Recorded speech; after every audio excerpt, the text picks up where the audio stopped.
Be టౌన్లో hattrick hit కొట్టి sensation create చేద్దామనుకుంటే రష్మిక దూకుడికి బ్రేకులేశాడు సల్మాన్ ఖాన్. ఇక్కడ తప్పించుకున్నాను అనుకుంటే అక్కడ బలైంది.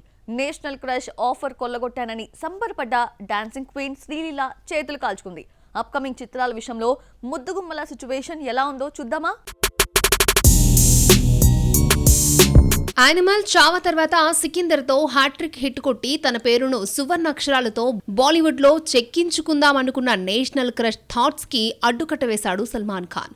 రణబీర్ కపూర్, విక్కీ కౌశల్ కెరియర్ లోనే హైయెస్ట్ కలెక్షన్లు చూపించిన చిత్రాల్లో హీరోయిన్ గా మారినట్లే కండల వీరుడు విషయంలోనూ సెట్ చేద్దాము అనుకుంటే బెట్స్ కొట్టింది. ఈ సినిమా కోసమే టాలీవుడ్ రాబిన్ హుడ్ ను వదులుకుంది. టాలీవుడ్ లో ఫాస్టెస్ట్ గా తెచ్చుకున్న క్రేజ్ ను అంతే వేగంగా పోగొట్టుకుంటోంది శ్రీలీల. ఒకప్పుడు వాట్ ఏ బ్యూటీ అన్నోళ్ళు బాబోయ్ శ్రీలీల ఇక ఆపమ్మ యాక్టింగ్ అంటున్నారు. పెళ్లి సందడి ధమాకాతో మొదలైన క్రేజ్ వరుస ఫ్లాపులతో డ్యామేజ్ అయింది. సక్సెస్ కన్నా ఫెయిల్యూర్స్ ఎక్కువ చూస్తోంది. స్కంద, ఆదికేశవ, ఎక్స్ట్రాఆర్డినరీ మ్యాన్, ఇప్పుడు రాబిన్ హుడ్. రష్మిక కాదనుకున్న ఆఫర్ కొల్లగొట్టి చేతులారా తన ఖాతాలో వేసుకున్నట్లయింది ఈ డాన్సింగ్ క్వీన్. ఈ ఇద్దరు ముద్దుగుమ్మలు కన్నడ ఇండస్ట్రీ నుండి టాలీవుడ్ పై ఎగిసిపడ్డ భామలే.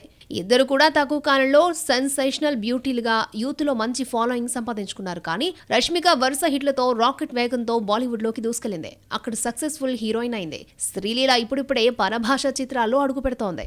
రష్మిక ఖాతాలో ప్రెజెంట్ 3 ప్రాజెక్టులున్నాయి. వీటిలో 2 టాలీవుడ్ సినిమాలు, Kubera, the girl friend. Bollywood లో థామా తప్పితే మరొకట్లేదు. మొన్నటి వరకు సౌత్ సినిమాలకు సైన్ చేయలేనంత బిజీగా ఉన్న రష్మిక మరొకసారి తెలుగులో హిట్ కొడితే మళ్లీ బీటౌన్ లో బిజీ కావడం ఖాయం. కానీ శ్రీలీల ఇప్పుడిప్పుడే టాలీవుడ్ నుండి బాలీవుడ్, అటు కోలీవుడ్ లోకి ఎంట్రీ ఇస్తోంది.